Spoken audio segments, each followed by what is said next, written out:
Just a little flight today. Just a little flight. Just 25 miles. A mere 25 miles point to point.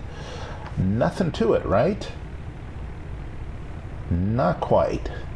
We are going to go from there in Vail, KEGE, Eagle County, to, pardon me, I just had my Carenado was showing, and my motherboard envy is showing. Now come on, where is that sky vector chart? There we go. Okay, we're just going to take a hop from here to here, no big deal, right? Nothing to it, right?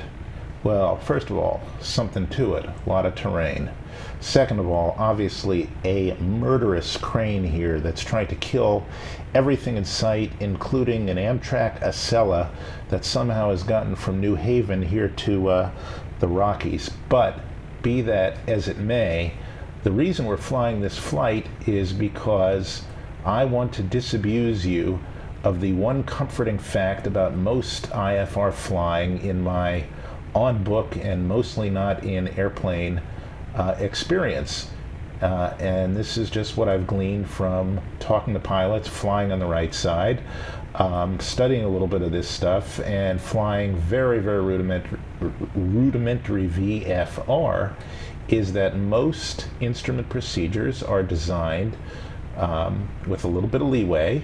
Most of them are designed to keep you safe, and if any of them were really nasty, awful brain teasers that would tend to jam people up, then there would be IFR pilots falling out of the sky every day, and they're not, even though it's not necessarily the easiest endeavor, and it's certainly a discipline, and it's certainly an art in some sense, and you really have to know what you're doing. However, I came across, and let me just kill the sound here if I can. I don't even know how to do that. Isn't that pathetic? Well, here, we'll kill the sound this way. Even though that is mostly the case, I am beginning to think, from looking at what we're going to do, that this one, they really want to kill people. They want to scare people. They want mayhem in the skies, because the approach into Aspen, which is where we're going, is an absolute dilly, and I found it here in a blog post titled 7 Instrument. You know, this is one of the reasons why I'm going to have a tough time getting my license. I've got a little bit of a budding condition called dysphonia.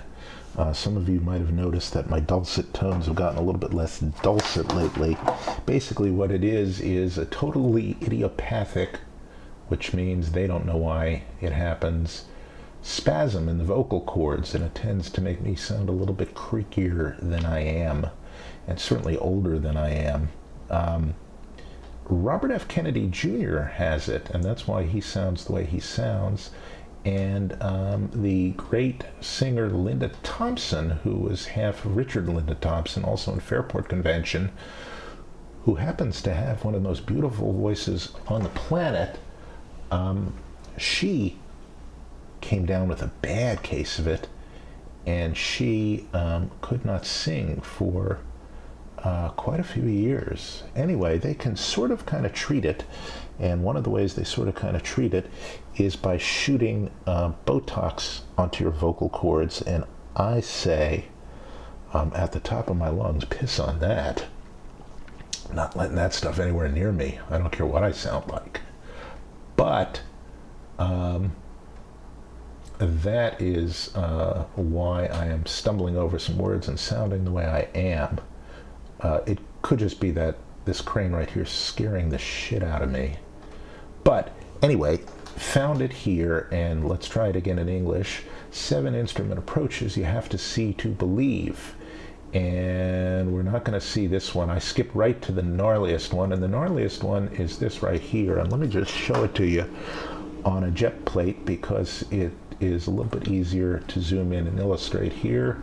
We're going to dispense with this. We don't care about it anymore. We are basically done with it. We're going to fly a departure procedure out of here, and we're going to fly an approach into here. And well, here, I'll get to the treat coming up in a second, but here we go. Here's the approach. So what you do is you fly inbound to Ajax right here.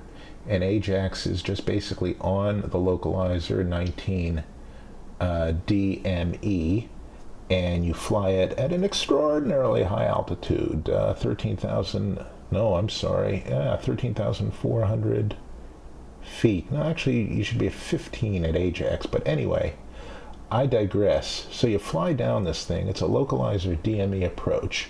So you fly a series of step downs. It dumps you off at a point where then you have to descend some 4,000 feet from there at a slope of 6.59 degrees, which is just a little bit steeper than your standard 3-degree glide slope, or even glide slope, or grind slope, or something like that. Now I'm sounding like James Joyce without the literary talent, but we're not going to just do that. What we're going to do is we will fly down, and then at SEAG we will execute our missed approach. Now, the missed approach is really fun. The missed approach involves making a turn, a climbing turn, a climbing as damn fast as you can turn, because look at this over here. Making a climbing turn and intercepting the back course of an entirely separate localizer that's been stuck on top of this mountain and is beaming out this way into the valley. But it gets better. What's even weirder is that this is not an ordinary back course. This is a back course that outbound is normal sensing. So I believe that just means you fly it like a normal VOR outbound on this 303 course, and then you fly to a radial shooting off of red table here, and then you fly out to a DME holding point, which also corresponds to a crossing radial here. And then, because they're sadistic, perverted rat bastards, instead of a nice direct entry with right-hand turns, because why shouldn't it be? Instead, it is left-hand turns, so we have to do a parallel entry into the hold, scoot around here a couple times, come back here at our 13,400 feet or above, come back in on the initial fix, and then fly the step down again. And that's what we're going to do. But the departure is also a bit of a pain, and we're going to do all of this slant alpha. We're going to do it all the old-fashioned way.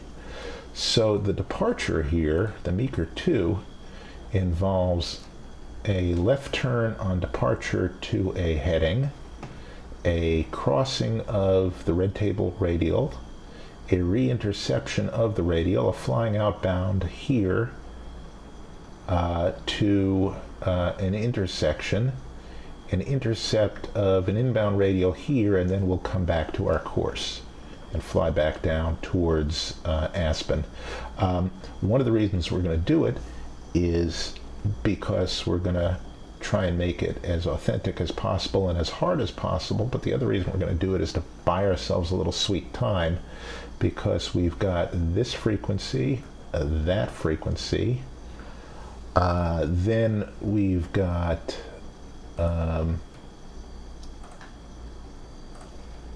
I wish you could put charts from two airports on the same little favorite thing. I'll bet you can, and I just don't know how to do it. If somebody can explain how to get the charts from two airports into a sidebar like this, or somewhere, that would be awesome. Because then you could just plug in this one, that one, that one, that one, and away you go. But then we're going to need to keep this frequency here handy, have this frequency here and that frequency, and also have meeker back up again. So with that, and the other thing is that although I'm not in an utterly unfamiliar airplane, I tried doing this a few moments ago in the Baron with the reality expansion pack, and it just would not control itself. So there's that. So we're going to see if we can fly this thing. I'm leaned here for ground operations, and let's just set a reasonable takeoff trim, which is neutral. Let's do a control system check because of the problem I had before with my yoke. Well, that seems to work, and that seems to work, and that seems to work. So that's good. Let's just see if our trim trims. Yes, our trim surfaces are moving. Let's make it roughly neutral. Try that again. And there we go. Let's just get our standard outer space squawk code in. And I don't know whether this airport requires us to squawk Charlie on the ground at all times, but let's do it anyway. Now, we've got our 215 heading set. We've got our course for meeker set here. We've got, let's see, red table in standby and meeker in the active, and let's check and see to make sure that that's true. And we'll check that with our DME since we're receiving both stations. So we're 12 away from red table, and we are about 53 from meeker, and that is correct, and so that is good. Our outside air temperature gives us no worries, I think, with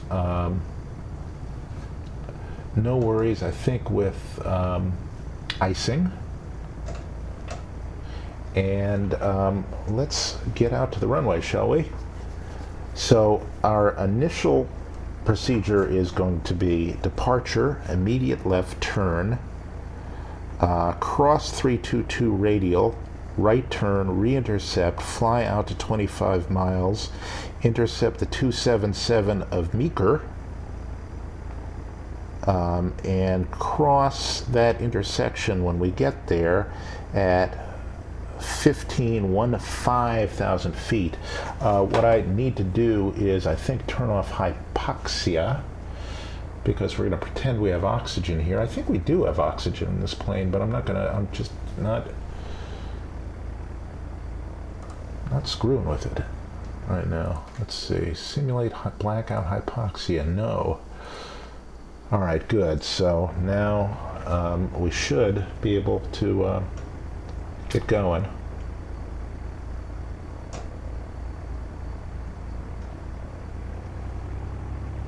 And this is the new Carenado Bonanza F33A for X-Plane 11. And as you can see, it allows you to incorporate the Garmin GTN 750, which is magnifico. There will be a reality expansion pack coming out for it soon, apparently in a matter of days, which will make it even better. Right now, it is a little bit squirrely on the ground, and even squirrelier up here because the takeoff roll is longer and faster. So we can have a lot of hot slipping and sliding action here. The other thing I'll do is I'll get our RMIs both set up and ready to go. I think they are already, but that will help us also identify crossings and things like that. Yeah, we're in, I think we're in VOR for both of them. Yes, we are. All right, so this is nav 2, and that is meeker. And this is red table.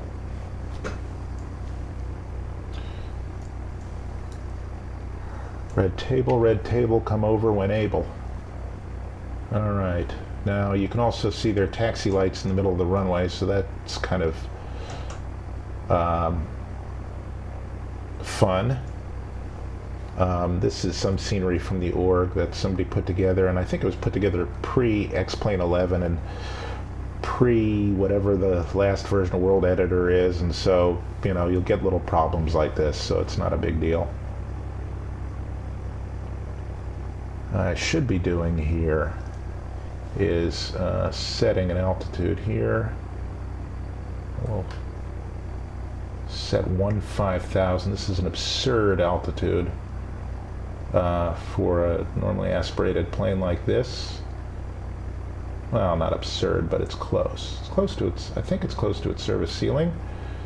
And we'll arm that, and there's this erroneous light will come on, but that's just not a, it's just a thing.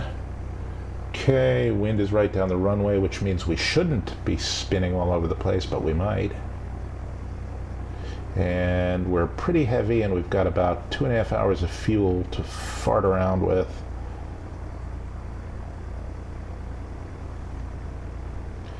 And my airmanship is probably not what it should be today, but we shall see.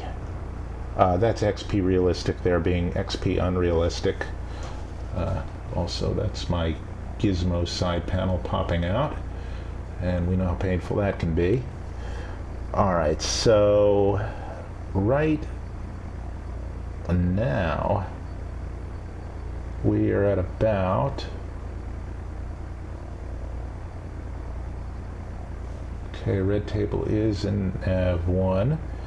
And we're waiting for 330, and right now we're at about 0, I'm sorry, we're at about 340, so we don't really have far to go. We're going to be seeing this move in pretty short order. We should do a run-up, so let's just do a run-up here.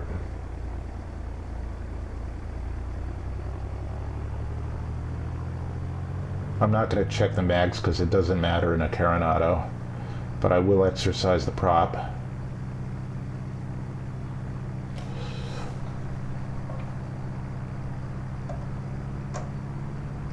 Make sure it's governing, and it is, and make sure nothing else breaks, and it doesn't. There we go. We'll be good simmers and get our lights on. We're already squawking the way we need to be squawking. Pressure is fine. We're not discharging or charging. Oil temps are fine. Cylinder head temperature is fine. We have vacuum or suction.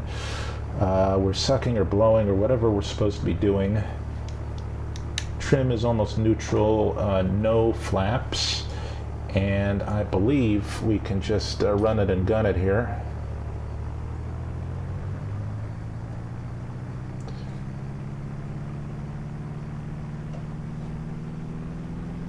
And so far the ground handling isn't killing us, but it feels awfully squirrely. Airspeed is alive. It's making lots of airplane sounds. It's going to rotate a little bit later than normal. Actually, the ground roll is not horrible. Okay, she wants to fly, but we're not going to let her yet. Ease run up, and look at that performance. We're going to immediately lean out just a little bit here, and we're going to bring our gear up, having tapped the brakes.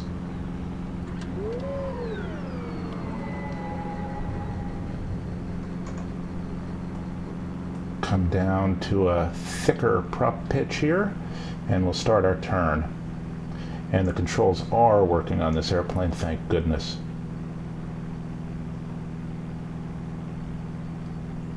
So we're going to turn to that, heading right there. And you can see what that's there for. That is there to keep us from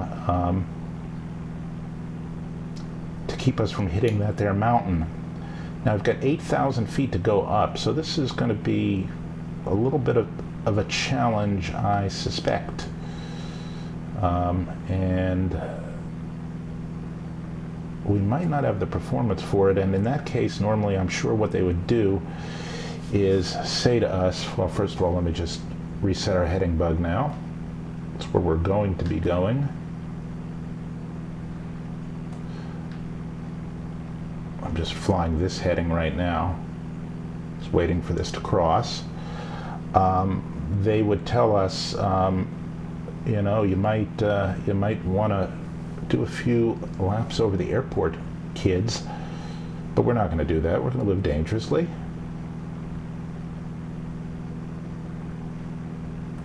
Put in the yaw damper.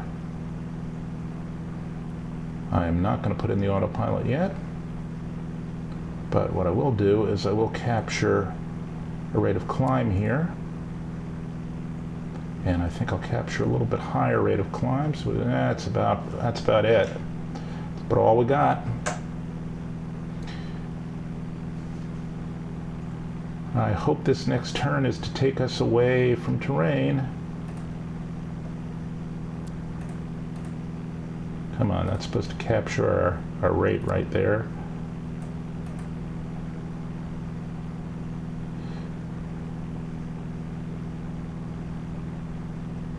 Okay, here comes our station passage, at which point we will turn away from that big scary mountain to 330.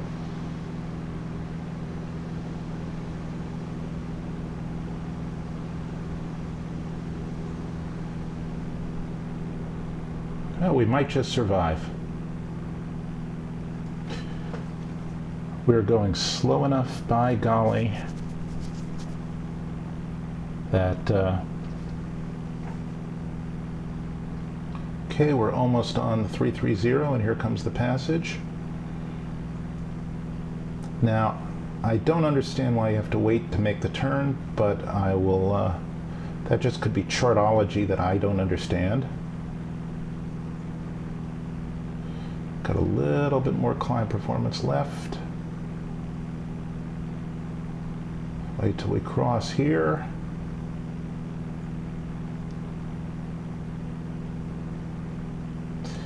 Okay, and we'll make our turn. I'm just hand flying this. I suppose I could put in the autopilot, see what happens.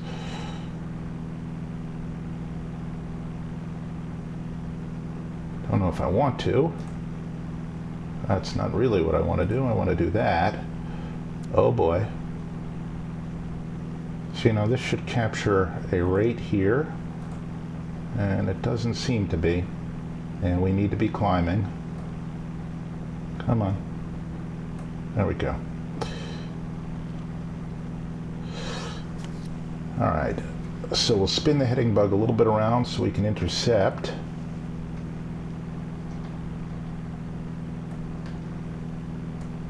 Get us on an intercept heading here. Check our speed. We do have enough performance to maintain this rate of climb.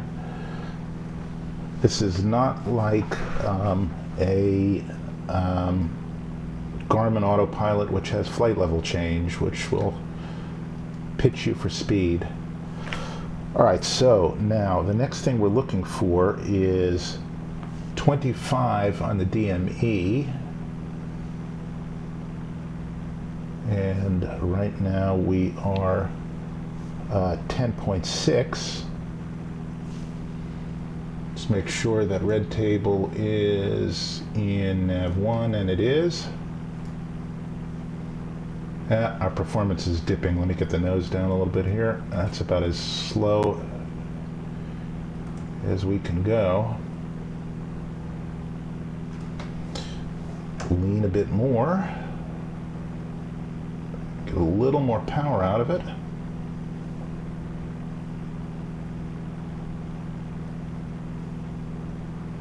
Wow. All right, we are up there. And let's get into nav mode here.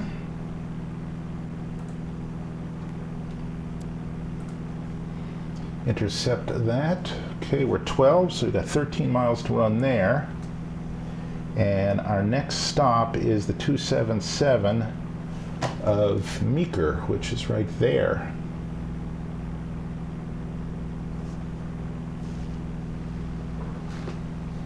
So we'll get that ready to go. Got our heading bug squared up. Now this is just the departure here. We're not even. Let's see where we are with respect to Meeker. We're 42. This should decrease, but not by tons. We're still at a barely serviceable rate of climb. And we have to make 15,000 feet in another, let's see, in another, how many miles? 12 miles. I don't think we're quite going to make it 300 feet per mile going up at about, well, we're going up at about 500 feet per minute, and we're not very happy doing it, are we?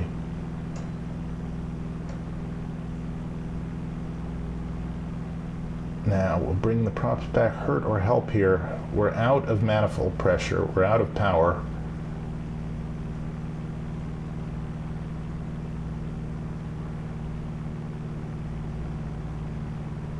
Getting a little more performance, but not a lot. There's not a lot to bite into here.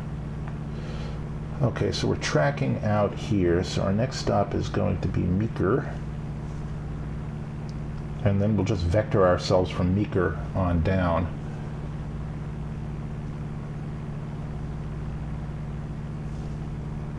Oh boy. All right, this is not going to end well. Let me just bring the nose down a bit.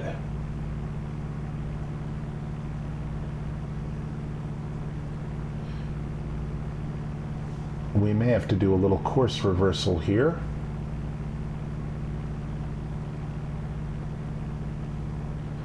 It's times like these you wish you were in the Pilatus. You really have to lean aggressively in this.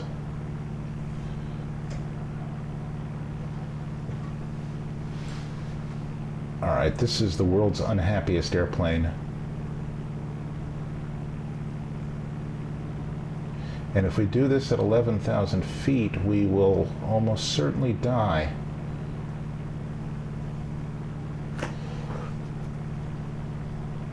All right, we're 9 miles away from our turn.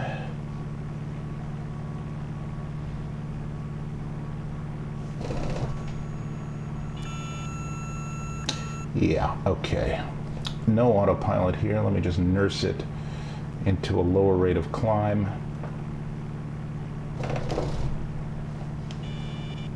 And a stall. I'm not sure we're going to get a hell of a lot higher.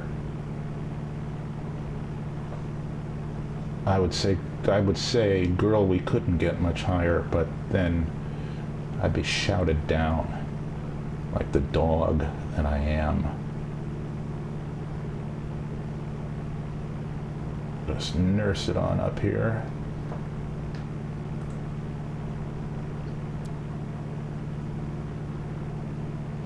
If we can get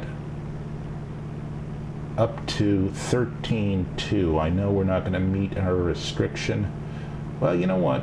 Let's make it so we can meet our restriction. Let's do an in-place hold here. So let's spin around this way. Okay. It's not what I want to do. Okay, we'll spin around. We'll hold in place as we climb.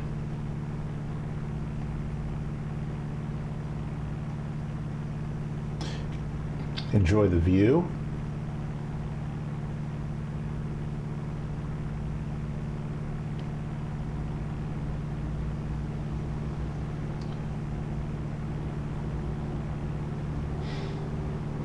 It's a hell of a view, too.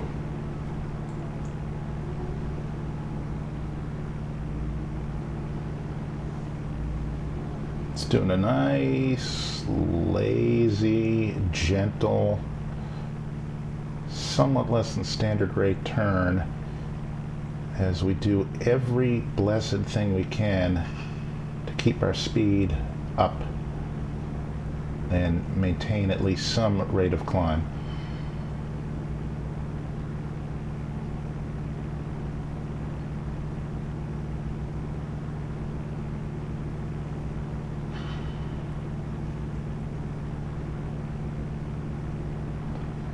This is about as exciting as watching paint dry, ladies and gentlemen. I recognize that completely. We're now climbing at a sparkling 200 feet per minute or so.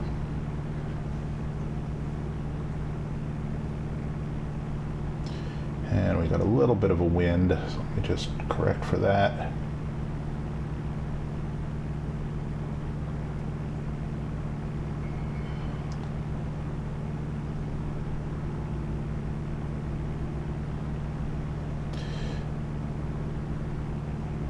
Ordinarily, we would consult charts and see whether or not we're above terrain, but we know we're above terrain because we can see it. So at least that's good. Just fly back inbound for another mile or so.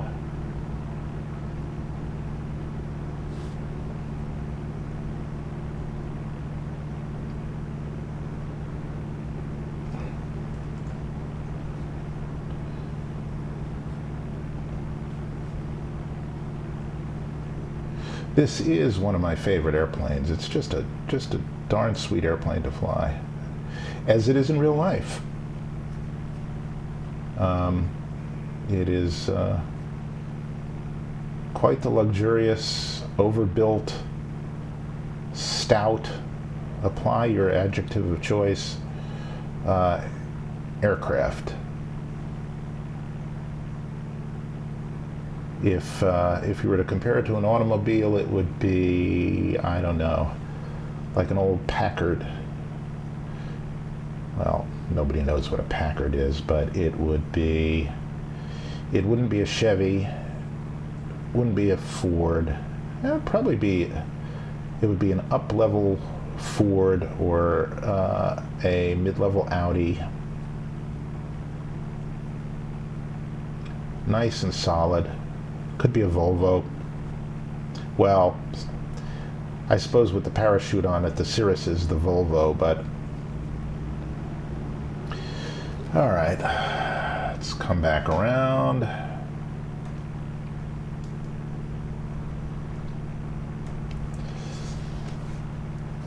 Another climbing, very gentle turn.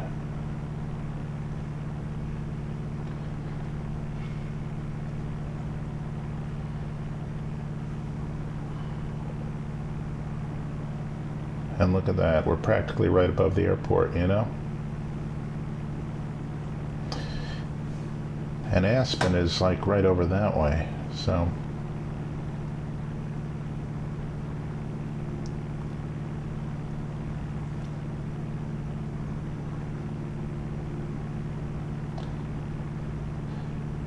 All right, so again, we'll fly outbound on this radial until we get to DME 25.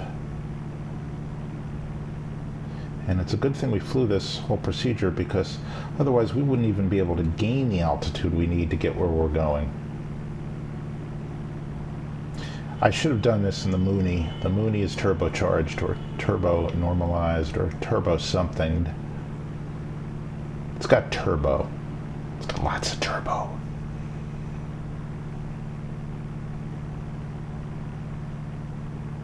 All right, I don't want to be hand flying the entire way here, but we could if we have to. So we'll just grab that radial again. And we're only up to 12.8.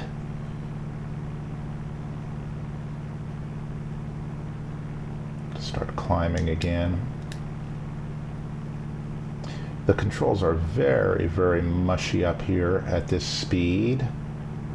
The air is thin. We are slow. This is not the way it's done.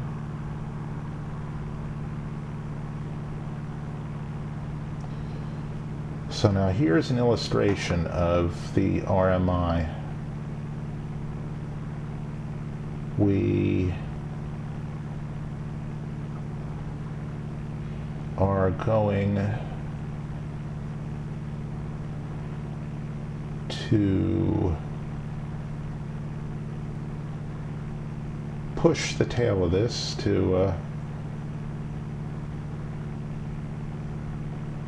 pull the tail of this, I'm sorry. Get it where we want it, and there we go. And only 2,000 more feet to go. Just re-intercept. Climb a bit more if we can. We got some wind from our left. So we're going to be actually flying just a little bit to the left here.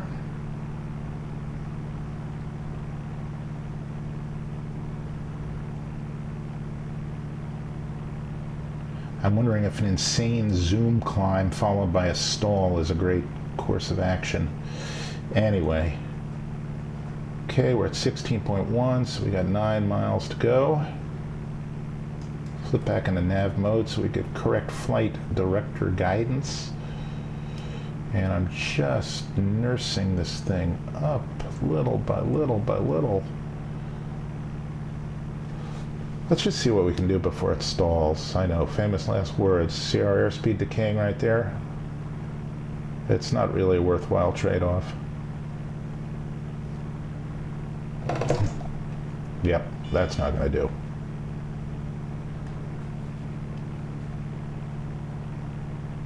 The controls are as mushy as you could imagine. So we can get even just a little more performance here. Just a little. Just a touch. Give us something.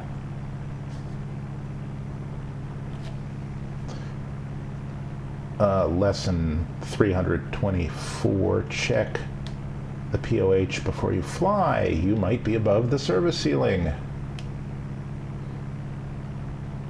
Let's see, the outside air temperature isn't even that cold. So, this is not good.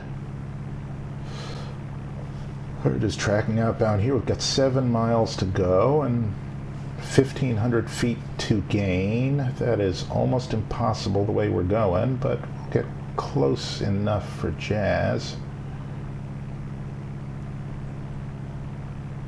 Maybe.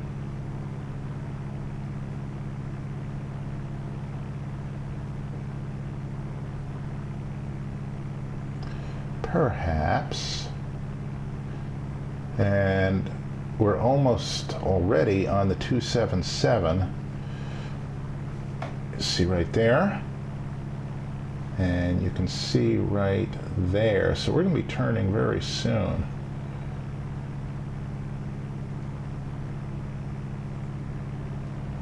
So let's first of all get in heading mode. Adjust our heading. Continue flying outbound here and tune in our next station. Put that in nav 1 and we want to go 277.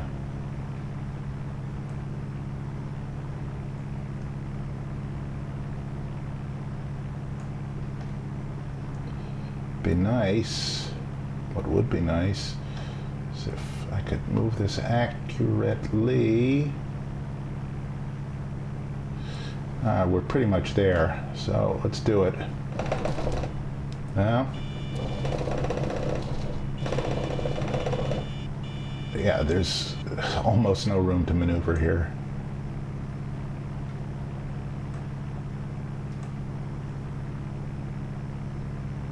I've got no margin whatsoever.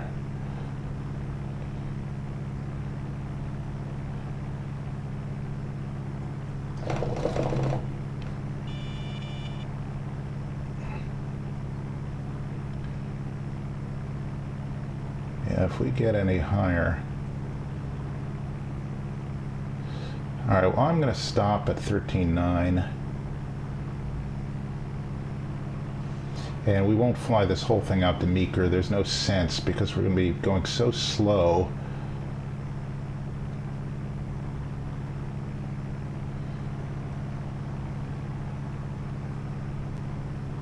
All right, we're pretty much maxed out. So let's just hold altitude, if we can hold altitude.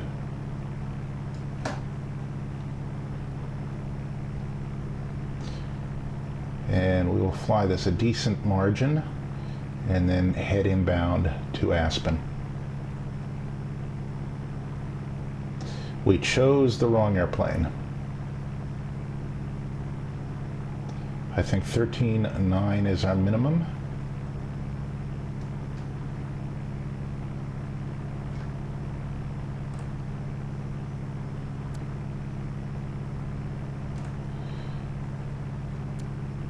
Let's see if the autopilot will even do the right thing.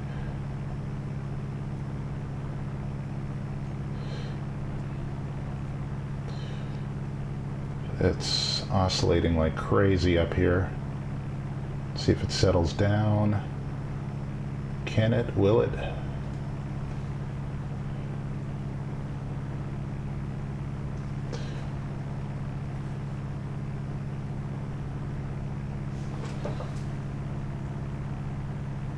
Okay, we're inbound Meeker.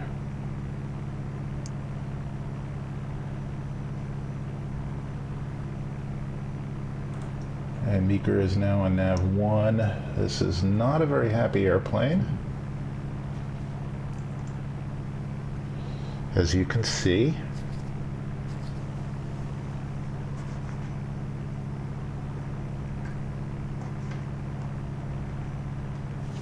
But, and look at our manifold pressure. We have no manifold pressure. We shouldn't be flying up this high in this airplane.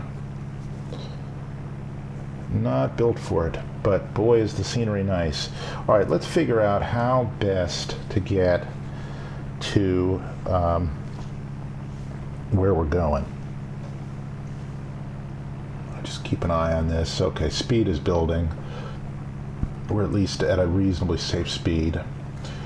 Okay, so what we want to do is we want to get back to an initial approach fix, which will be Ajax, and Ajax is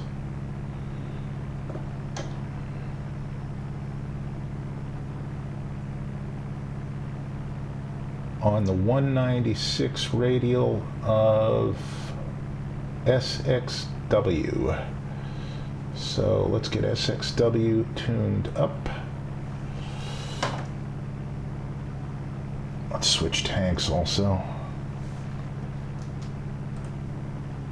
I know I should have turned on the fuel pump first, but sorry. All right. So we want, actually we need to keep red table in there as well.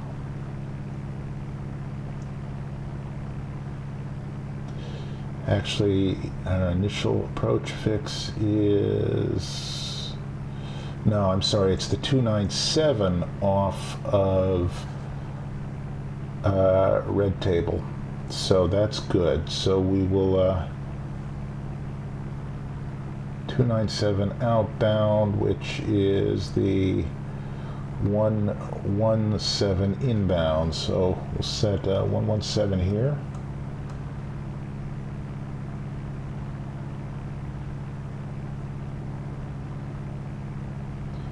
Full red table,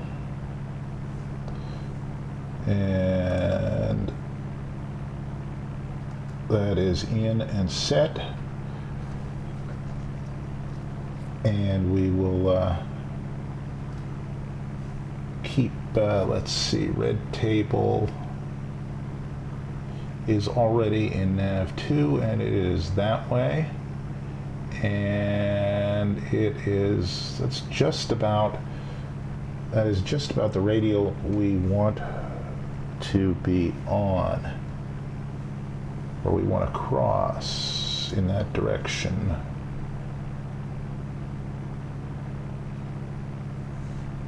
Until we hit Ajax, but we don't want to, well, you know what, we can pretty much fly direct Red Table and get on the 297 inbound, and that will get us there because Ajax will be 6.5 miles away, and we'll have this tuned up in any case. So let's go to Red Table now.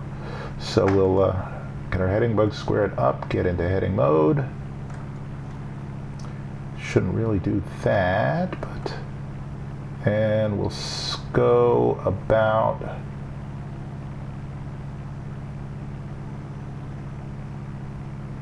that. Should get us starting direct towards Red Table, and we'll modify our approach to it as we go.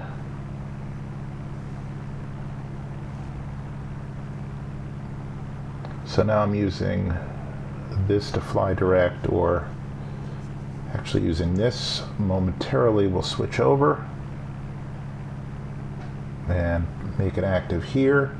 Matter of fact, we can do it now.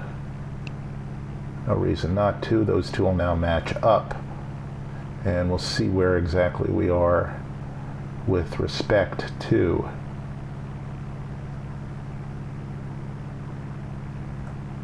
So let's get ourselves, not with that, let's get ourselves here, direct inbound, and we're going to come in, actually this is fine, we'll come in this way, and then we'll hook a little bit of a right turn to get on the 197. Let's get 197 set there.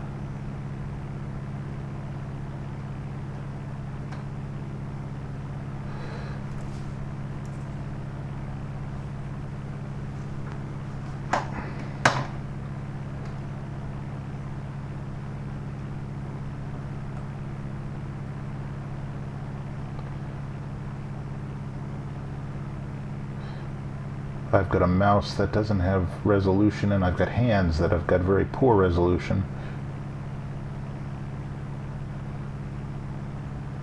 Right about there. Okay, so let's just adjust our heading a little bit here.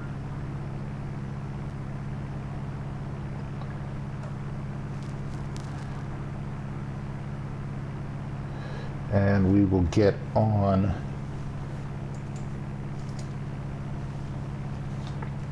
this inbound.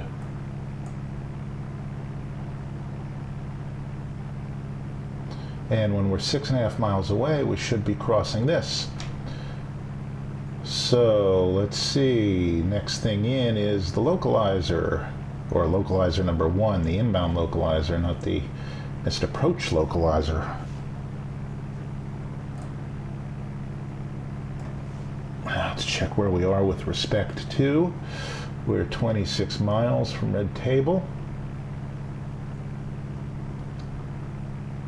My only concern is that the intercept point is too close to the initial approach fix, but if it's reasonably close, that's good.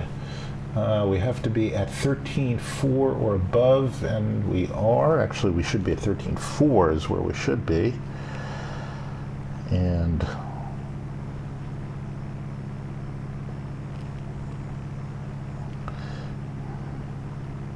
let me just get my other chart up on my iPad so that I don't embarrass myself. Just see what I'm doing. Oh, and it crashed. Oh boy. Thank you, Navigraph. Now, if we really want to intercept this and give ourselves a little bit more breathing room here, let's just head just a little bit I wish this manipulator worked. There we go. Let's just broaden out this leg just a little bit. And let me get the chart back up on my iPad and see if I can do it without it crashing. Yes, I can. There we go. Cool. My buddy Les just arrived. I just got the text. He just arrived in London, and he just flew his last outbound leg for American Airlines. He flies 777s. He's a captain. He's been there for 34 years, and 2 days from now on American Airlines AAL 105, you can track it if you want, he's going to fly his last leg as a commercial airline pilot. So he's going to fly in with the full water cannon treatment from the fire trucks at JFK, and then the following weekend, next weekend, there's going to be a big wingding out in Danbury where he is. But he writes the backseat column for Flying Magazine, and is an all-around great guy. Recommend you read it, and track the flight. And I think he's on Twitter. Tweet him your best, and just in the meantime, I'm going to distract myself for 1 second, because I'm going to send him a message and I'm going to tell him I'm flying a fake flight into Aspen Slant Alpha.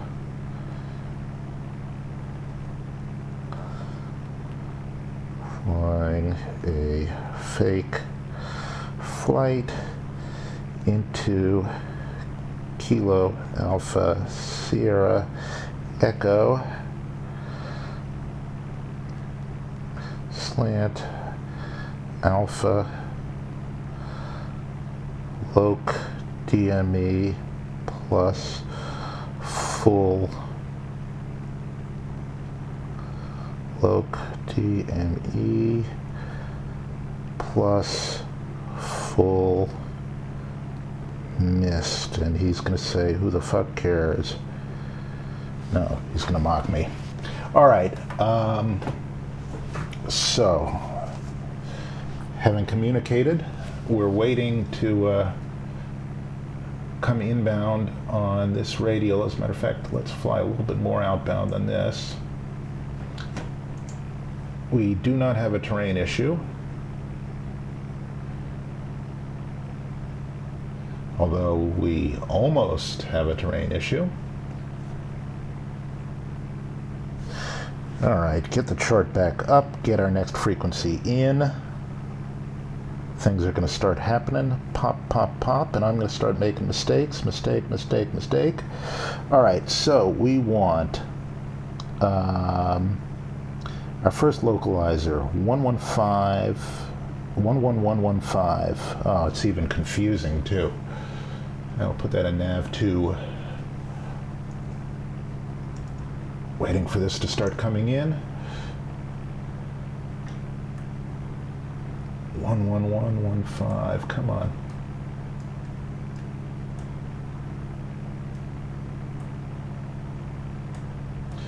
It even works sluggishly at high altitudes.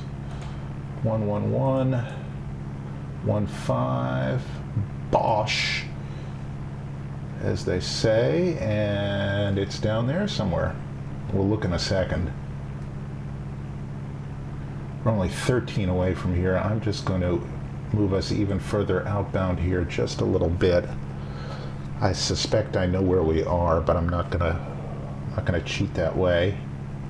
Matter of fact, I think we need to come quite a bit outbound.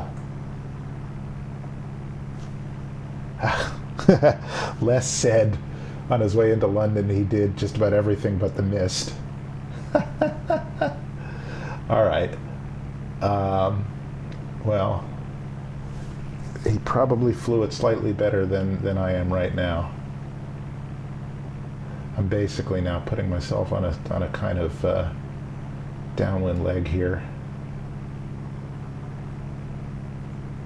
We'll turn directly into this in a second when it comes up. Anyway, 1152, and our inbound course is going to be 151. I'm backing it up here. Ah, that scared me.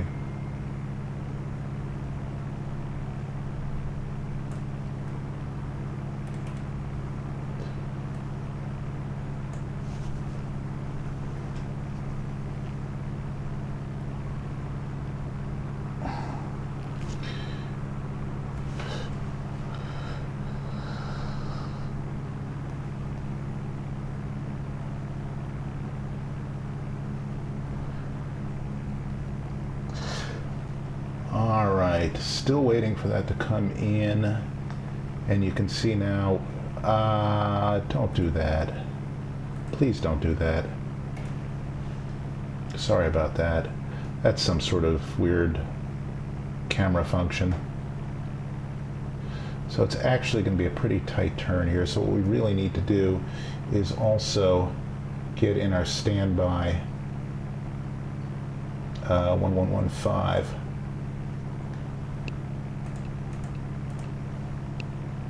I mean 11115. You see, this is how it screws you. All right, yes. See, we're only 8 miles away, so we're practically on the wrong side of this thing. I would have merrily flown us right past our intersection. This is not the way to do it, but and do a little button hook here, buy ourselves a little time. You see, we're only 7 miles away. We're gonna have to almost immediately turn and switch, and that is going to be not good.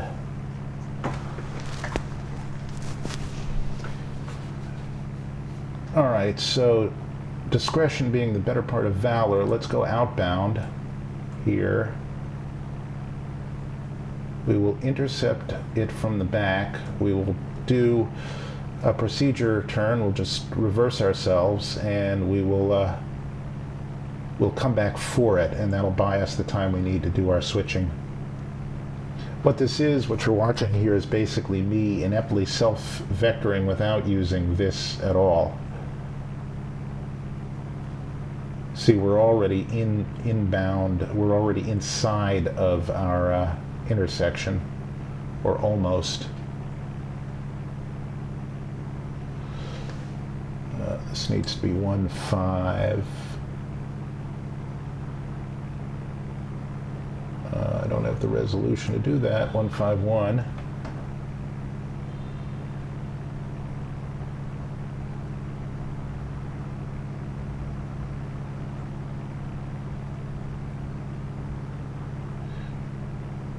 And let's just see where we are. Maybe that would be a better way to do it.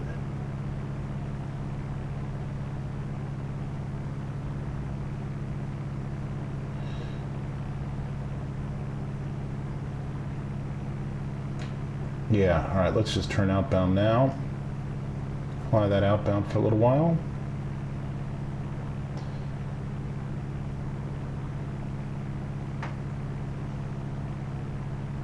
Buy ourselves a little bit of time here. Pretend ATC is making us do it. There is the field.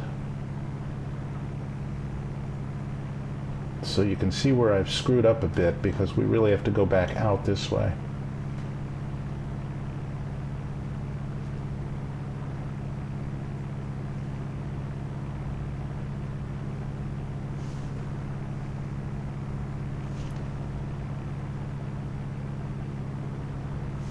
And this is where everybody can jump in and say, "You moron, what did you just do?" Because at the moment, kids, I'm figuring it out myself.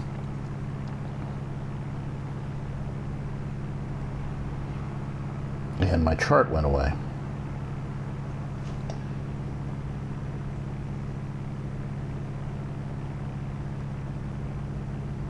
Oh, it's even worse than that. I see what we've just done. All right, I scared myself there.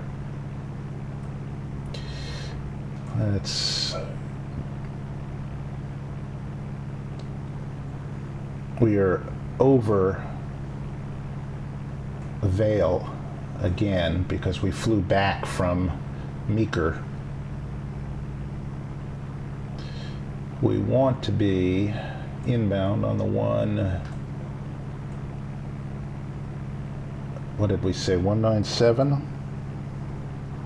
Let's get that chart up. 297, so on the 117. 297 in there, right about there.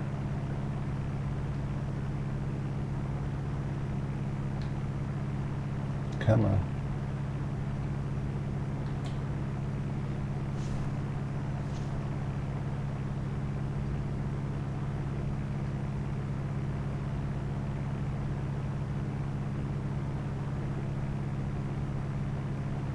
And I've gotten myself turned around backwards. All right, well, we're at the right altitude, so let's just go direct red table. See where the hell we are.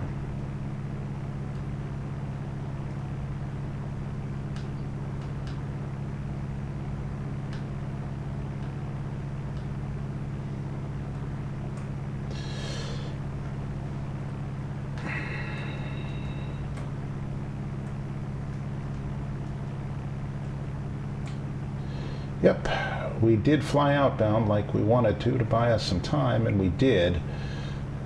We just got lost doing it.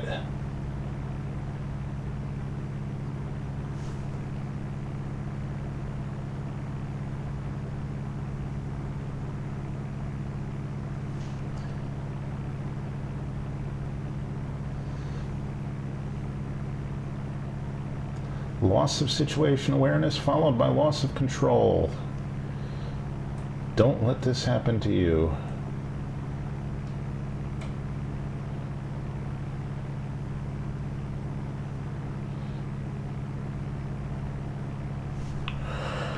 And actually, we're now direct red table coming in at about the angle we want.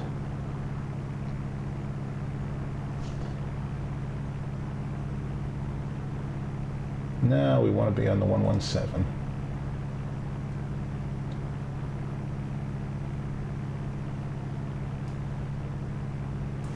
And we will be.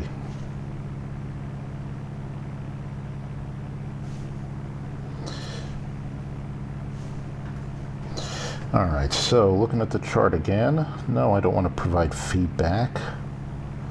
God, I hate these things.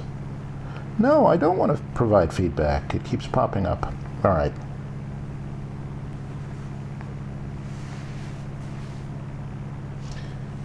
So we're flying on a heading of about south-southeast, and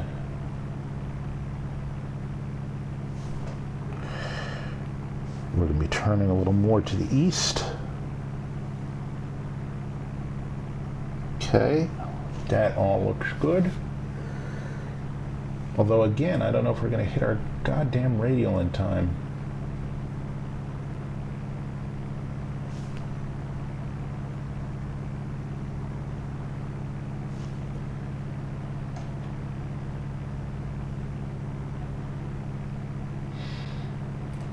Can we see the localizer yet? No, we can't.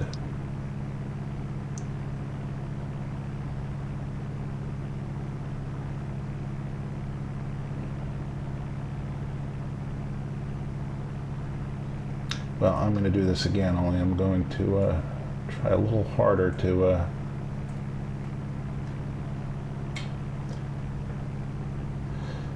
get us on this radial, and get us on this radial before we have to make a sudden turn to the right. Okay, that is probably our localizer.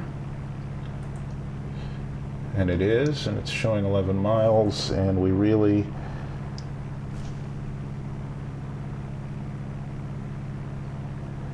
need to be further outbound than that.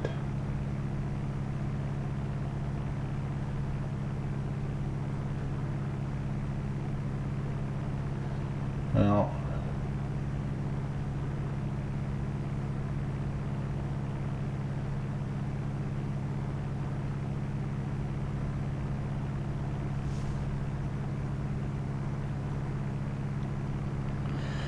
if worst comes to worst, we're already inside, so we're going to intercept this late. No, let's not do that. Let's fly outbound a bit more.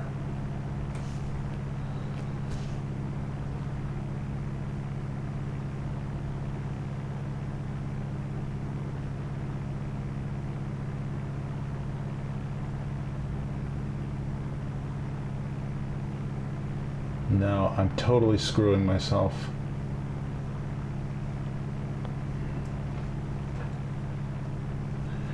I am so tempted to come out here and cheat.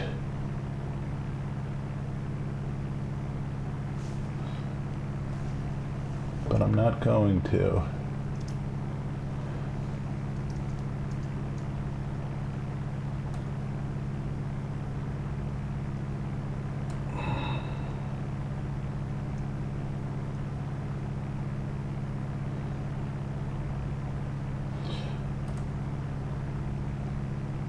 All right, there we go. Come on, heading bug.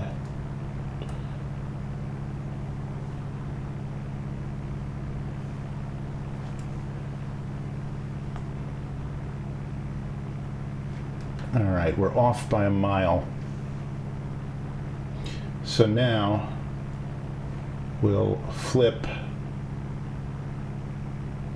localizer in. And pick it up. Okay, we're not too bad.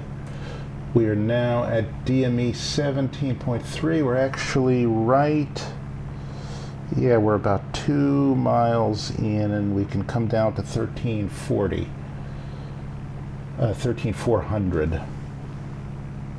Now let's get our second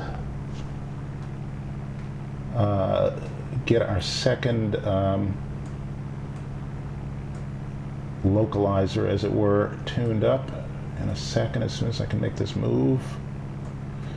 Okay.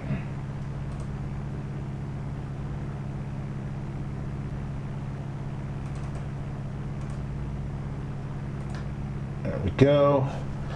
13,400 until DME 13.1. Okay. To actually get reestablished on this now. Come on.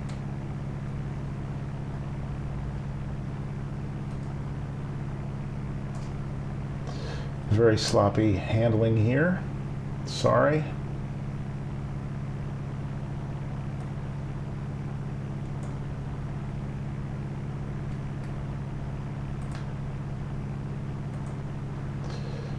Okay.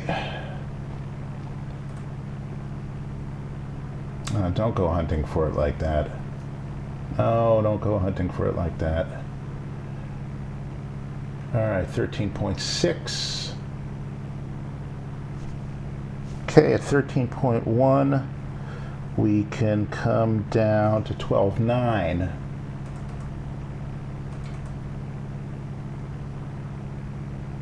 Are you going to do me or screw me here? Let's see.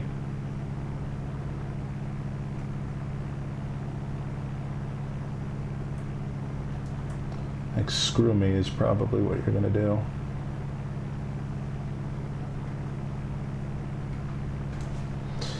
Okay, it can come off a bit of power. We can actually pretend we're going to do the approach. So let's bring our props to full fine. You can intercept or not there, Mr. Airplane.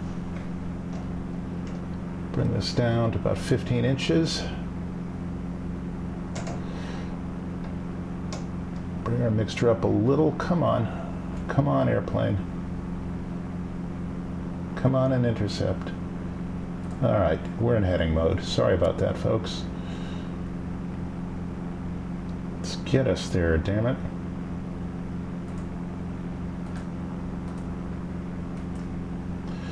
All right, in nav mode. Come on. What is the matter with you? I don't want to have to hand fly this. I really don't. All right, we are DME 8.6.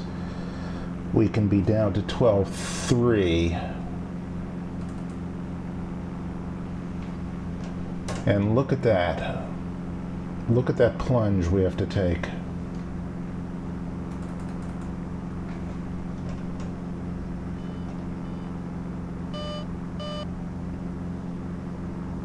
Isn't this fun?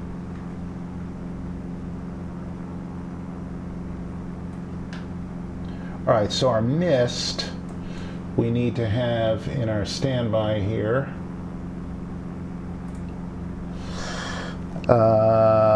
is 108.5.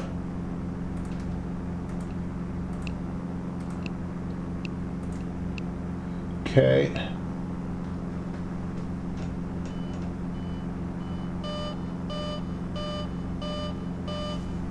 And it's going to be a climbing right turn. At this point, we'd have the gear down.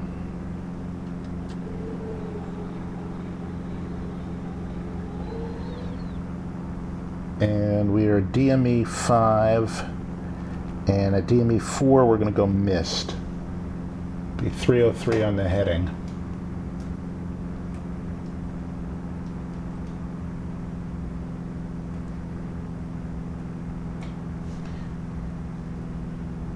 And 4.0, okay, so we're going mist. So heading select,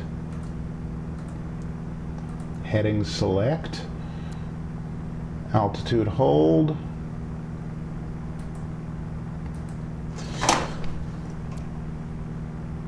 climb power,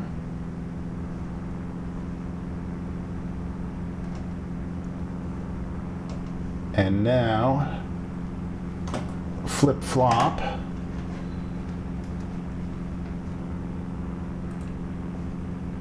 and 303,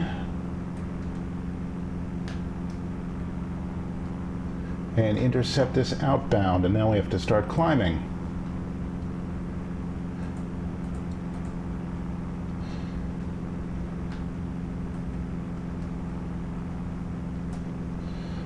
Okay, so we'll intercept the 303 of that.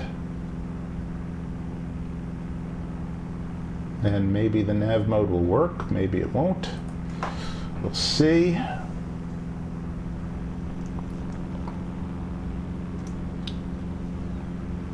Get our gear up, which we should have done a little while ago. And get climbing.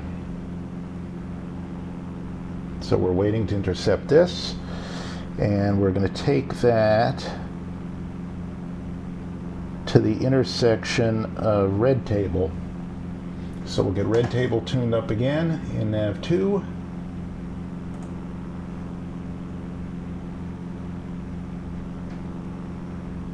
Get established here.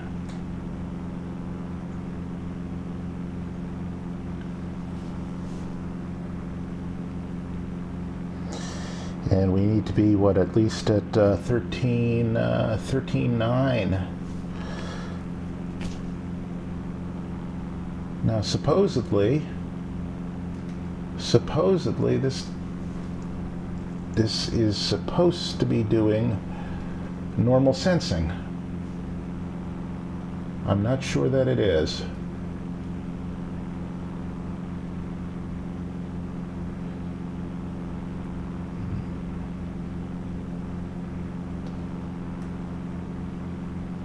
There's one way to find out, and we're only doing this because we can see the terrain.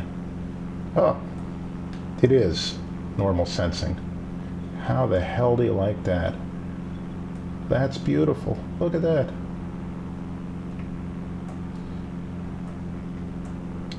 Look at that. Now let's see if nav mode works. Come on, lock us in there, pal. All right. So now, get red table up here in nav 2, and we want the 244 off red table.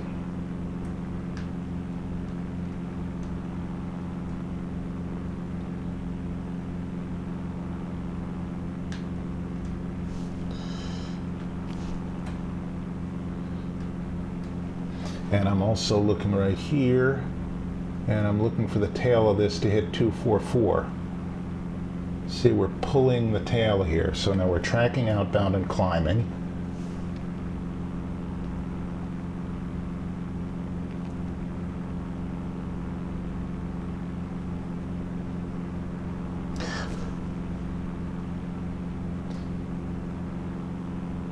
With an RMI, you pull the tail and push the head.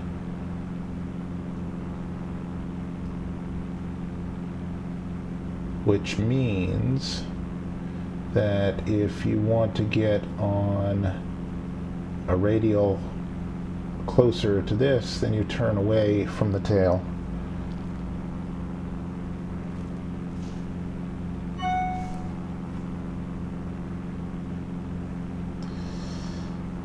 Okay. Other than that, we're fat but not exactly happy here, as you can see, and we really need to be at about 1300 some. We're tracking outbound now on this, and we're looking for 244 is what we're looking for.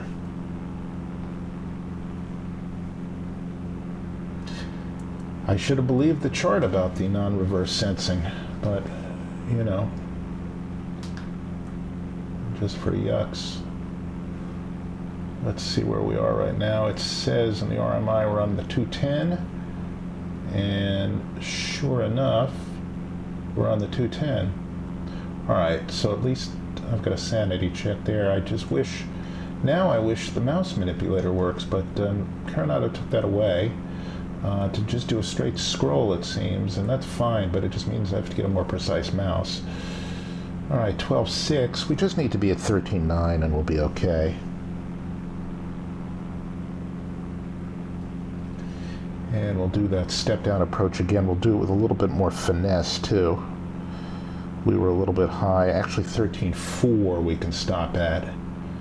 All right, again, so we're waiting for 244, and when we get 244, we will turn outbound to 244.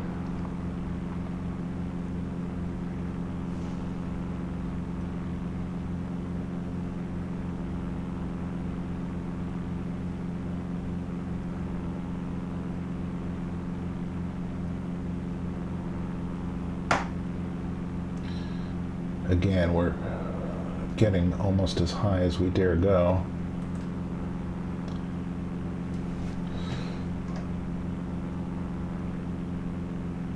And bring the props back a bit, see if I can get a little more performance.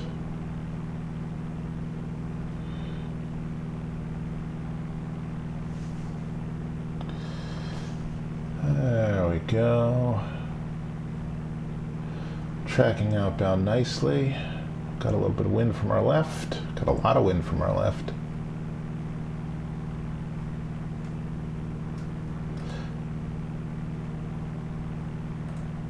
That should just capture what we're doing, but it doesn't. And if I hit engage now, it'll start nosing us down, so let me just fix that. Come on. Let me do it.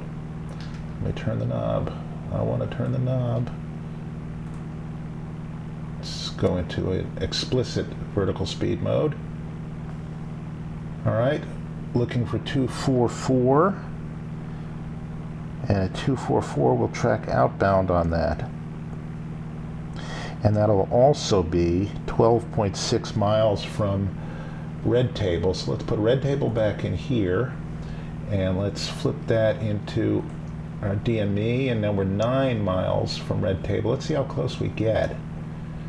So we want to be 12.6 from Red Table, and let's see if that number grows.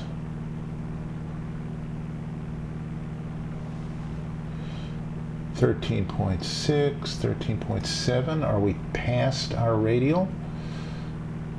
No, we are not past our radial. But we can level off here, thank goodness.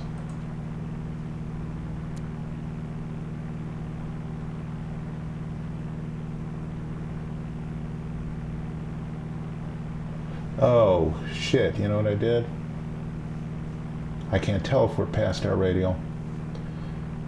No, we're not past our radial yet.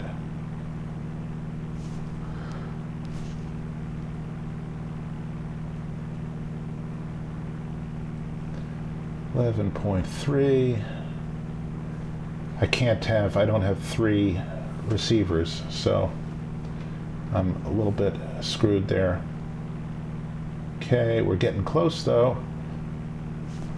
11.6, we're a mile away from making our turn, and we should actually turn just a little sooner than that.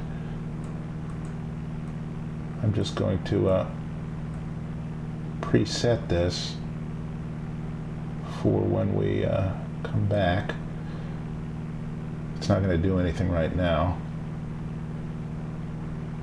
All right, 11.9, and we've got a wind from our left. We can turn just a little bit later. Nice looking ortho down there. We shouldn't be seeing it because we're on instruments. 12.1. All right, so we'll come to 244. And then we'll want to be, well, we'll just navigate by this for the moment. So we'll come to 244 now. Get into hang mode. Boom.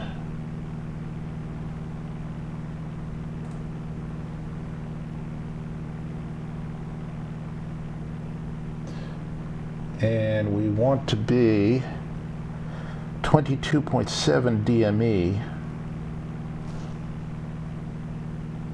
on the 244 outbound from Red Table.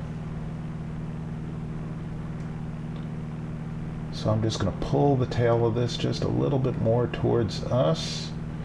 And actually, let's set up Red Table here. No, let's set it up here. 113 knot, and pop that in and get us on a 244 course. God damn it, I always grab for the wrong knob. All right, that's going to be close enough. Let's just get us there. All right, 15.3 at 22.7, we enter the hold.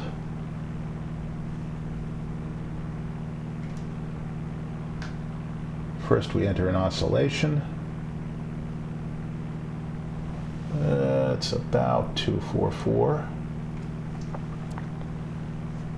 Close enough for government work as long as we don't hit that mountain.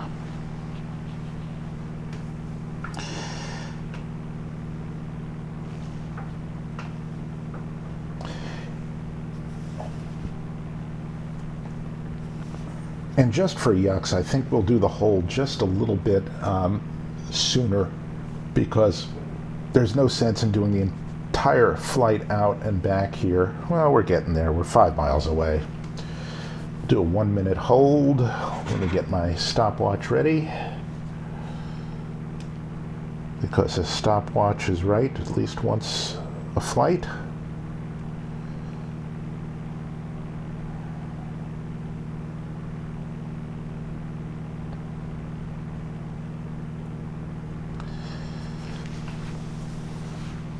All right, so we're going to do a parallel entry, which means we're going to cross the fix. And actually that fix can, I don't think it can just be DME. I think we have to use a station passage from Meeker again. So let's put Meeker 1152 in nav 2.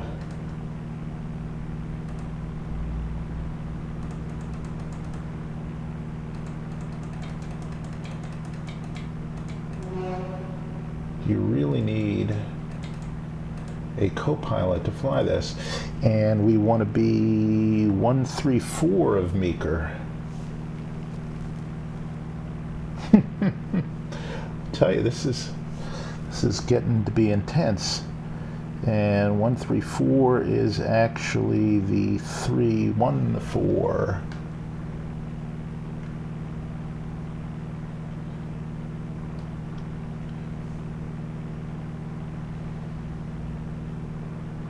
And hang on, I've bollocksed my DME here.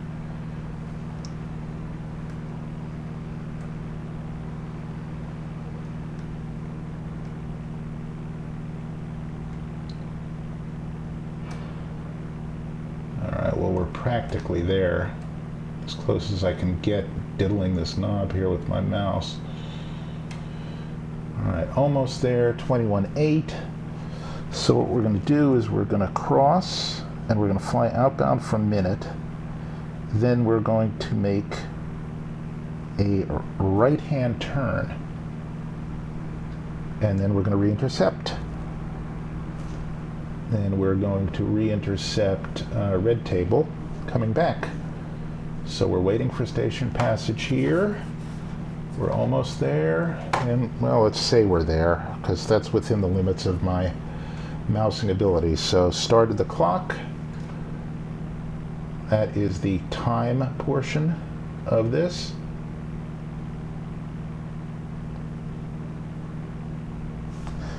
Okay, we're 20 seconds in. We're at a good holding speed.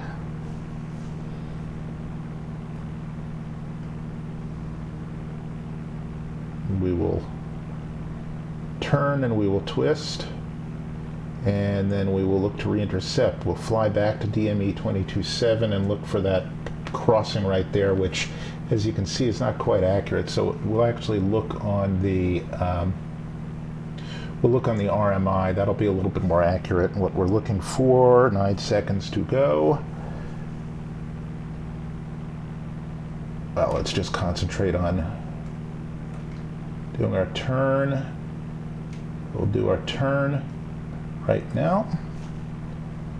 Right now. Oh, it's turning me the wrong way. Son of a bitch. Hang on. Stand by.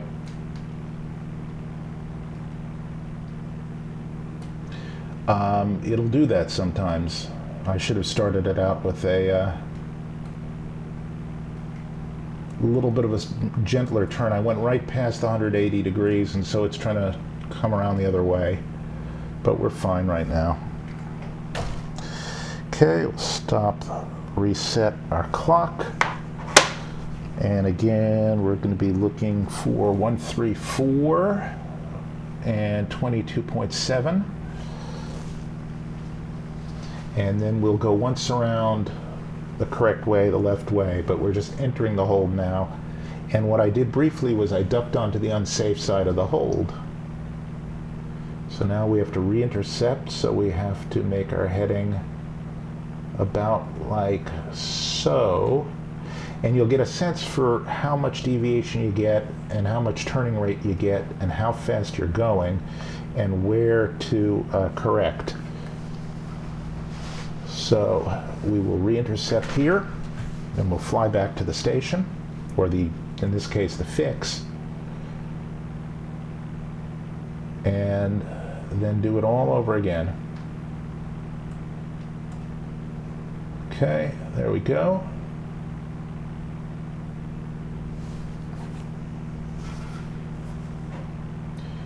Okay, now I'm just refining my heading in just a little bit here. We'll get back on the radial.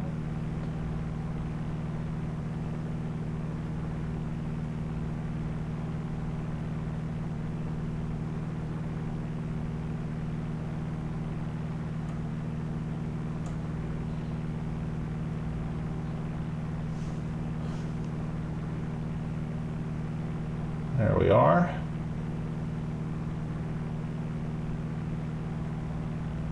And we're 2 miles away from our,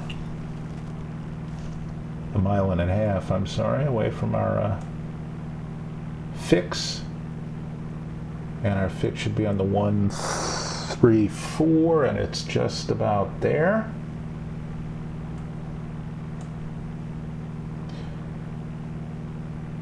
And 23.1, we want 22.7, and we'll do our turn. Let's get ourselves nice and set here. Okay, round we go. And start our timer. Now when we exit this hold, we're going to fly back on the 244 radial, but then what we're going to do is we're going to get set up all over again for our approach into Aspen, including all of our standbys and backups and things.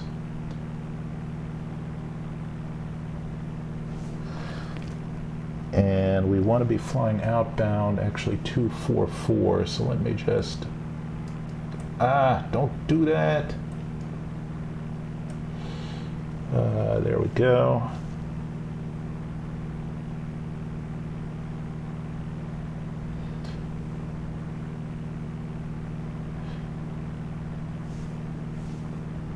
And of course, like a moron, I started my clock when I turn. You start the clock after you turn because you're turning 180 degrees. That's a 1-minute turn. And the remarkable thing is that I just checked out my instruments because as we completed that 180 degree turn, it crossed 1 minute. So in fact, that is a 2-minute turn. 1 minute for 180 degrees, 2 minutes for 360 degrees, 3 degrees per second. Not bad. Okay, that's science, kids. So, here we go again.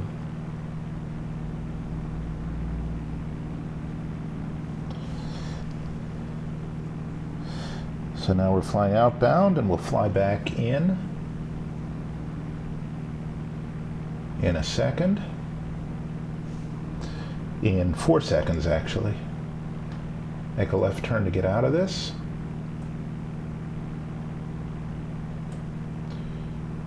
Let's get it started. No, stop. Whenever you click the middle of the thing,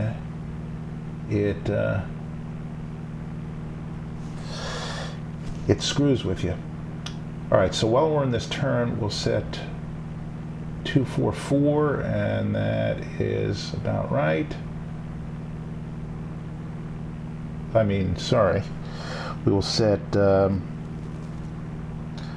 064 for our inbound course.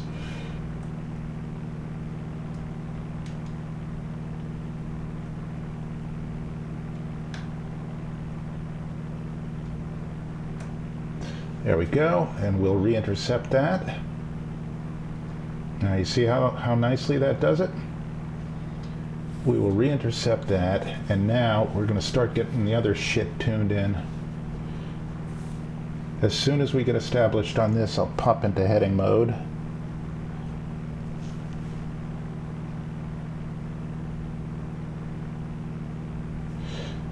And we will get, let's see, 1115 and 1085 set up again.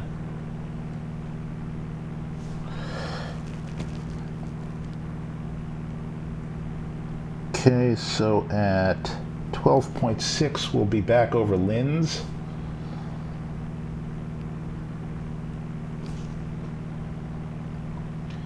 So we've got 10 miles to run.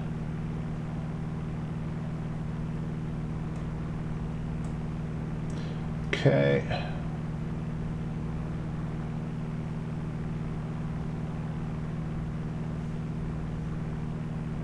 At the moment I've got a pure tailwind, so Now I'm going to hit nav mode here. I don't want it to go bonkers and turn too far to the right. Let's see if it does. Yes, it goes bonkers and turns a little too far to the right, but not too much. All right, so now we know our limitations. If we're about a dot away, we can set that up. All right, so now let's get in our standby 1115. Again.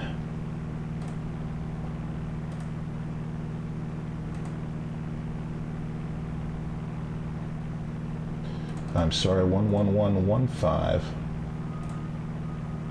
Okay, and our inbound course, no, I don't want to provide feedback, stop it, is 151. Again.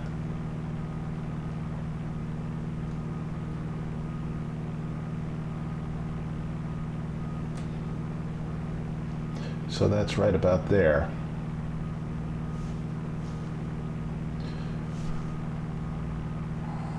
Now at 12.6 we should be able to reacquire the localizer again. We do need to be at 13,400.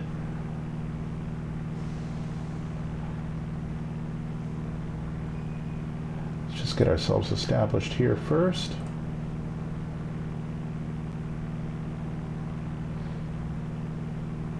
And then let's just briefly come down to 13,400.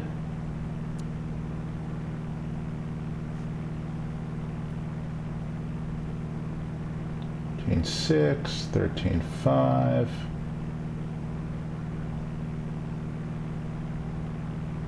and 13.4. All right, not as smoothly as I would do it if I were trying not to throw up in a real plane. K16.1. Are we picking up our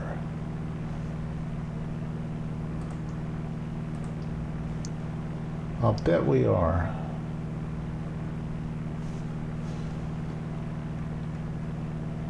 No, we're not, because it's in standby. Now we are.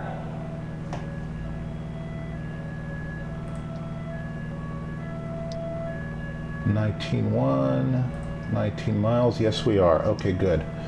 That's a good sign. So I'm going to go into heading mode here right now. I don't want to keep doing that. There we go. The button clicks are just a little bit scroogey. All right, we'll put that into the active. And we are not quite picking it up yet.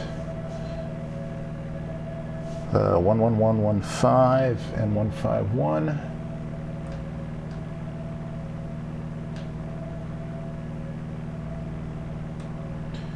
There we go. 17.7, and we should be intercepting at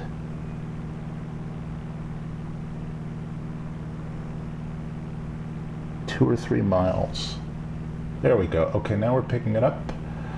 And let's wait for a little movement first before we do anything else. And then let's also get our standby tuned in, which is 108.5, which is going to be the back course for the mist.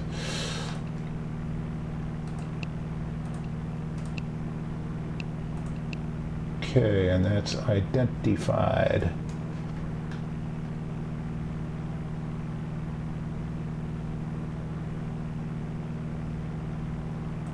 Let's just set a little bit of a better intercept here. We are how far? We are 16.1, and at 16 miles we can still be at 13.5, so that's fine. We're good to go.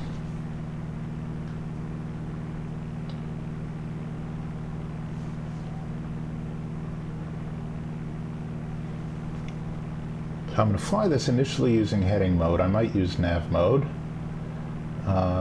so I can concentrate on the step downs.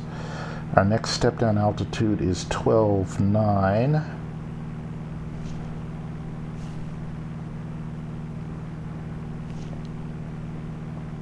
And I've got a pretty steep rate of descent plugged in.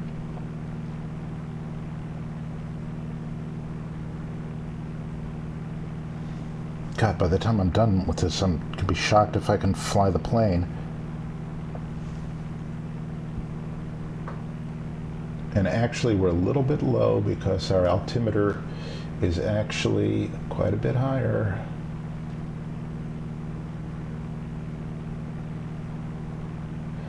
Assumed it was the same as at Aspen, but it's not.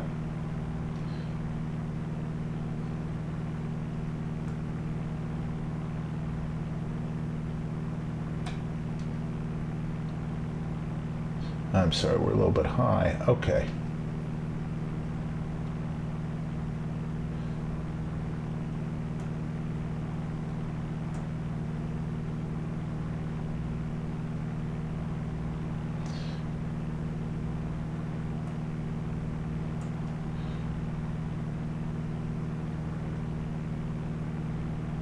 Turn us a little bit because we're getting a little bit too close for the altitude we're at. Not from a safety standpoint, but from being too damn high, too damn close. Okay, let's intercept. There we go. Overshot it.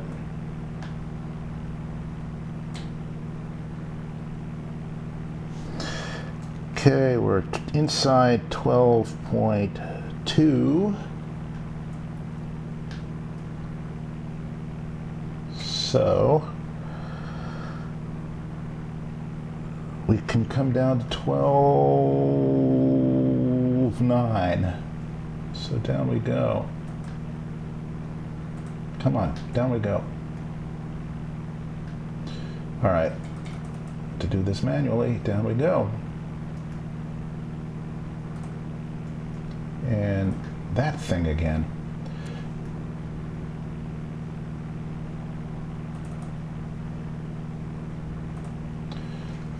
Okay, come off the power. Slow us down. Get out the props. 13.2. Okay, we can come down to 12.3. Let's get our gear down. Wouldn't ordinarily do it this way, but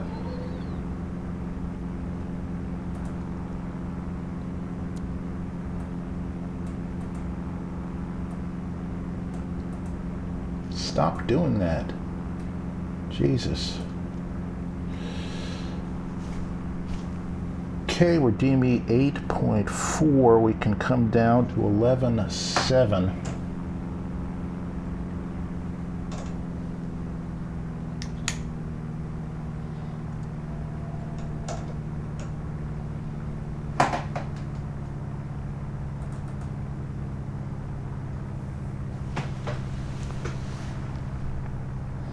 Okay, and we can take 11.7, and then we have to come down to 7.8. So inbound of right about here, we can start coming down as fast as we want. And we can go all the way down on a nice 6 or 7 degree glide path, as you can see. That was our final approach fix, and our missed approach point is 4, and at 4 we should be about 1,000 feet above the field, which is still way, way, way high. So down we come. Okay, we're DME 6, so I'm going to look up in 2 miles. We are high.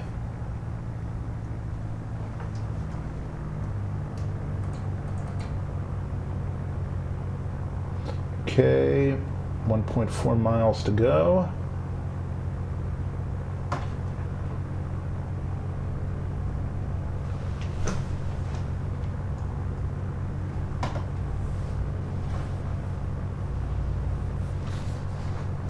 Let's be good boys and girls and Our heading bug squared. All right, 4.6. Missed approach point is 4.1. And there we are. Okay, disconnect the autopilot. One.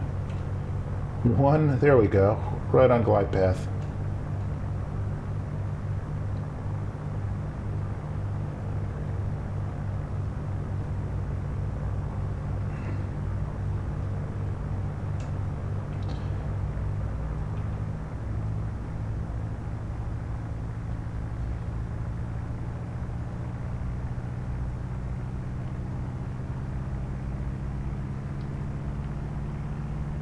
And I forgot we were in the mountains.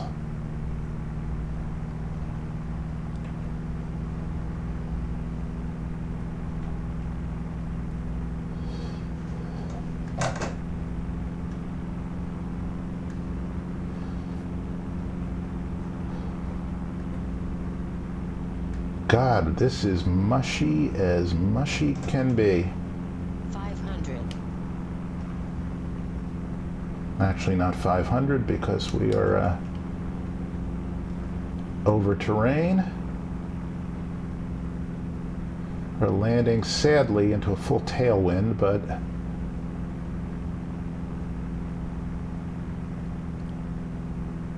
and oscillating like crazy.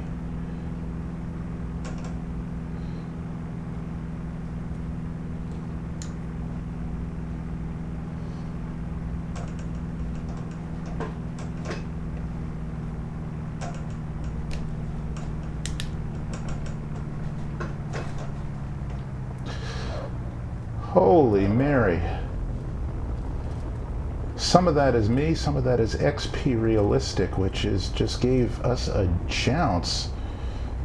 200 feet per minute. I'll take it. And welcome to Aspen and its slippery ground handling.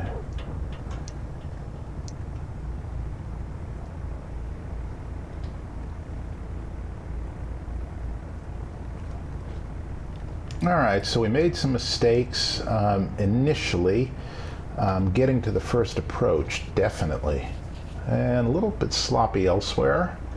Not nightmarishly so. In real life, we probably would have asked for help.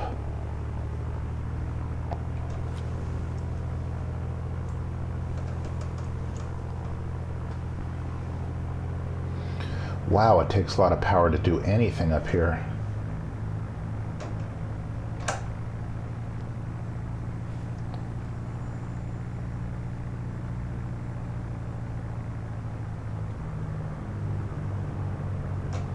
Let's just say hello to our little friends.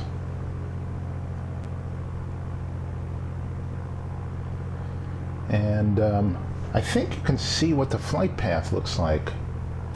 Let's get our brakes on here. Get our lights off here, because God knows we're sim pilots. All right, and I think, how do you do that? Let's see, put up the map. And what do? Oh, there's our flight.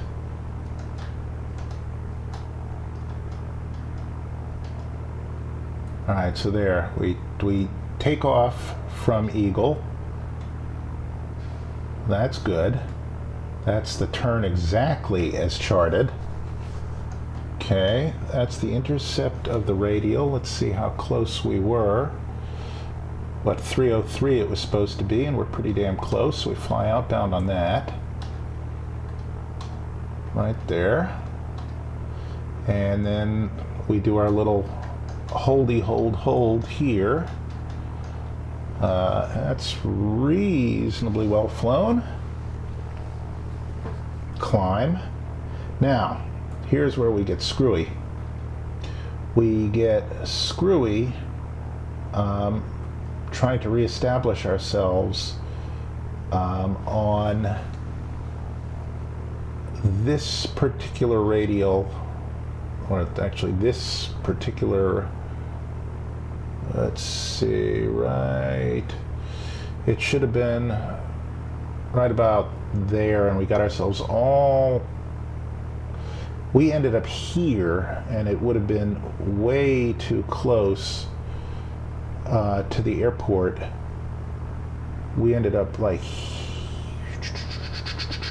let's see,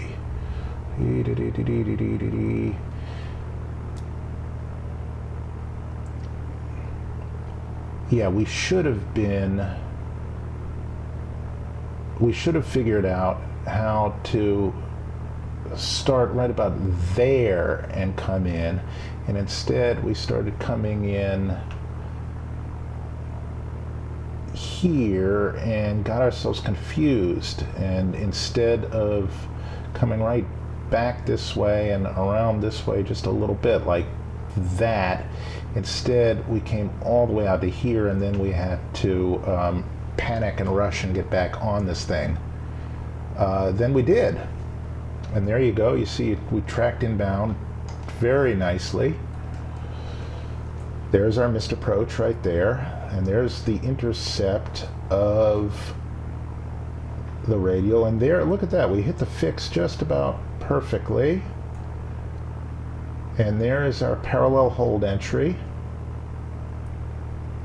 and there's our loop around like so. So the wind blew us a little bit this way, and here we come back in. There's our intercept of the localizer, and that's all well and good. So not horrible. Certainly more complicated than I think I would normally fly. And let me just show you, I think, what you can do instead. That is, you can just go into a flight plan like so, and say, let's see, KE, just show you how easy this actually would be, KEGE, and let's get a departure procedure out, and we'll get the Meeker 2, there we go, and the transition for Meeker, we'll load the departure, and yeah, I know I'm inside airspace, and then from Meeker we'll load a procedure here, and let's do, well, hell, let's do the log E, and transition Ajax, and load approach, and now if you look, what we have here is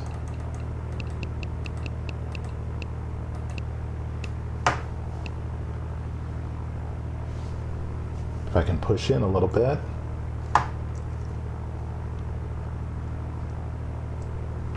activate the leg here, stand by.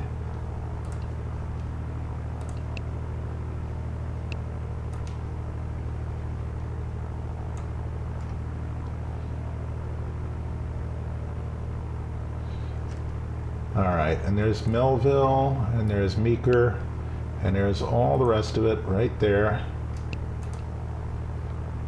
And there it all is. So that's the other way to do it. And then this would load in the frequencies automatically, or mostly automatically. And there you would have it. Let's just really quickly, I just want to see that landing again. Let's see how horrible it was. Felt like poo. Felt like utter crap.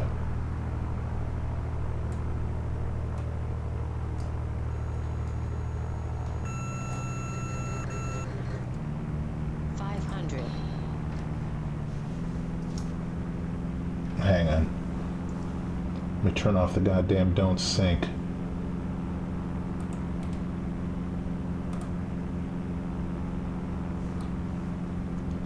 Got low. Misunderestimated the power I needed. Let's see how bad it looks. Had a pure tailwind there. We should have circled. All right, so far not bad.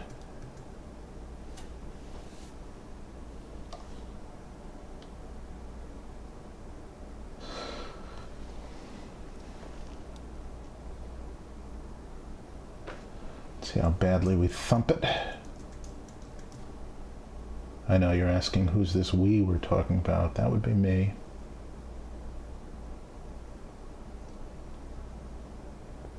A thump and a bounce. Shave and a haircut.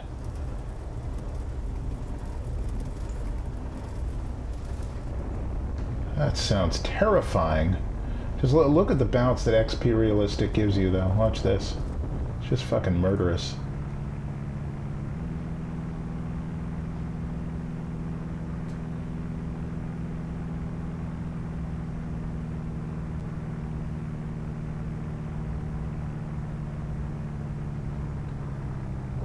Boom! And boom goes the dynamite. Alright, that's not really a normal sound, but on that non-normal note, we'll leave you. And hope you enjoyed it. And I'll see you next time.